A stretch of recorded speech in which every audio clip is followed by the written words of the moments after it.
Hello, I'm Helen Wang. Hello, my name is Nicky Harman. I am the translator together with Nicky Harman. And I'm going to say a few things about translating Dinner for Six by Lu Min. That's just been published by Balestier Press.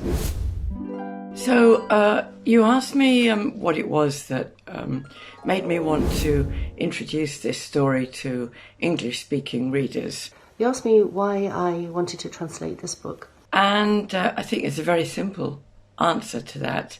Well, there are several reasons. First, I like the title. It instantly suggests to me that there's some kind of structure that's easy to follow and that it will be quite interesting, something's going to happen. I also like the author, Lu Min, she's from Nanjing in Jiangsu province in China. I've translated some of her works before, short stories and also essays. And I find her to be a writer that I like very much. She is very observant, she has a very, very sharp eye, but she is also very sympathetic and often writes about people who, for no fault of their own, they've just been hit by some kind of massive tidal wave in their life and they don't know how to deal with it, so they devise their own ways of dealing with it. Sometimes they're rather strange ways, or they're rather individual ways, or sometimes they're completely ridiculous ways. And she explains the reasons why they do this and why, although they may seem to be quite sad characters or to be having some difficulty, actually, you kind of root for them at the same time as well, and you understand their predicament. I love the idea that it's a story about family characters, family relationships, sexual relationships. It's very open. Yes, it's set in China, but yes, ultimately it's extremely human. In some ways she reminds me of Marina Lewiska, the author of A Short History of Tractors in Ukrainian. And she also reminds me as well of Margaret Forster's books, who writes about family situations, particularly well from the women's point of view. But again, very, very observant. Dinner for Six has an amazing cast of characters. But unlike many Chinese novels, there are only 6 main ones. The cast of characters in this book, well, as the title suggests, there are 6 characters. And which ones are the most empathetic? Which did I like most? I think, oddly enough, when I started translating, I found that Lu Min's cool, clinical eye on the characters meant that I liked them, but I wasn't particularly in love with any of them. But that did change as I went through the book. These are 2 families. Mrs. Su Qin, who has lost her husband, and she has a daughter and she has a son. And then there's Mr. Ding Bogang, who has lost his wife, and he has a son and he also has a daughter. So we have the gross factory worker, apparently simple-minded Ding Bogang, who hooks up with Su Qin, the quietly desperate widow, born at the wrong time because social morality means she's unable to acknowledge her drive for a sexual partner, and she never gets over her love for her husband. In the book, it's quite noticeable that a lot of attention is paid to the firstborns, and the younger child is in each family is often kind of a little bit left to their own devices. Su Qin's eldest daughter, the ambitious Marina, who has to come to terms with the fact that although she does everything right, works really hard, it's difficult for her to fit into this new world that she's been born into. And poor unloved Ash, her brother, who ultimately comes good in the end. The little boy, he's quite lost and lonely and desperate to have a family. Then there's Ding Bogang's son, the sensitive and artistic Victor, whose tragedy is that he never gets together with the one woman that he loves. The younger daughter, the daughter is he just thinks of his daughter as being silly. She's just stupid, and she can't do anything until she proves him wrong. Pearl, apparently completely daft, but she actually is the one who goes furthest towards achieving her aims until she makes her one big mistake towards the end of the book. There are a couple of other kind of key characters in the book, and they are the husbands of the two daughters, and one of them is Happy, who starts off selling plastic foam walk-on water shoes. That's his kind of sort of ridiculous way of making his way in life.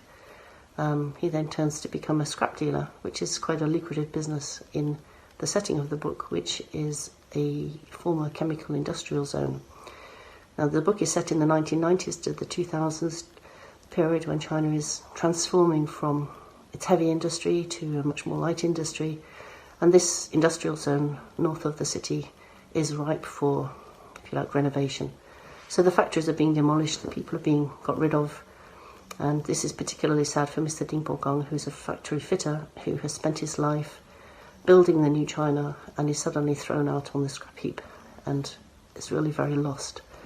The values of life have been changed, and if you like, the social contract has gone. This is also true for Mrs. Su Qin's daughter, who is studying very, very, very hard and wants to become some kind of an academic. But the more she tries, the harder and harder and harder and harder and harder it is, because the ladder that she is apparently going to climb straight up to the job that she wants is changing all the time. So it takes time to really genuinely feel for all of those characters, but it's part of the charm of the novel that in the end we love them all. They're all magic. They all have their good and their empathetic sides. You asked me if I could give one bit of advice to any of the characters. What would it be? I wouldn't dare. You ask, would I give any advice to any of the characters? No, because it's not my job to give advice to characters in a novel. I think actually they've all been served a fairly rough hand, and they all do their absolute best. This is a book that's written, you can say it's written for social observation, but actually it's just a really good read. It's good fun, it's very interesting.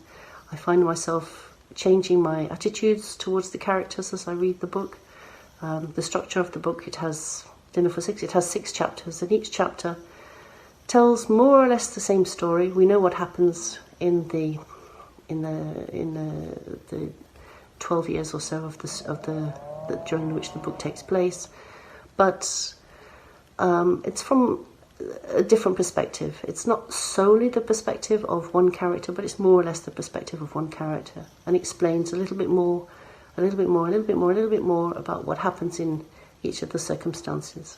I think it's worth remembering that they live in an era and in a place where Chinese factories were old, dirty and dangerous, and they were just, the young ones especially, were born at the cusp of this economic transformation in the 90s and 2000s in China, where young people were let loose to do whatever they could with their economic and educational chances. And it wasn't easy. So the social contract, where the workers would all get a job for life in the factory and get meagre but reliable benefits, had simply vanished, which of course is the factory worker Ding Bogang's tragedy. He can't accept that the factory to which he gave his life has simply been pulled down. I think my favourite character has to be Pearl, who is the daughter of Mr. Ding Bogang, who is in many cases very naive. She has no expectations of life, and she seems to be the happiest in many cases. But again, she flounders because she's just going with the flow until the flow doesn't work, and then she gets into one of the biggest messes that she could get into. But she doesn't always understand things, and that's also kind of adds to the humour and to the sadness of the story as well. I actually don't think that with Su Qin's emotional problems, Ding Bogang's nostalgia for the factory, Vic, who can never hope to capture the woman that he loves, Marina, who embraces all the new opportunities that life throws at her. What advice would I give them? I wouldn't give them any. I would just cheer them on, because I think that they're all very courageous. And Ash as well. Ash is an interesting case because he really does go south. He goes to the south of China where the economic advantages are, where he struggles with his identity and his gender identity in particular. But as far as his business goes, he really does rather well. And then your final question was, what is the message that you hope readers will take away from Dinner for Six? Message for the reader: it's a really good book. It's very funny. It's a very good read. I've shown the novel to various friends who've read it, some men, some male, some female, and they enjoyed it. And these are people who don't always read. So I think that's probably a really good sign that it was a very good book to read, a very good book for Nicky and myself to translate. And we hope you enjoy it. As I said, this is a book set in China. Chinese men and women, boys and girls, are people that we can empathise with and ultimately understand. They're different, of course, from you and me, probably, in the sense that they come from a different background, but they all have expectations and hopes for happiness, just like we do. They're all the same, all human, all with their needs and driven to find happiness in life. And this is a beautiful novel for that reason. I do hope you enjoy it.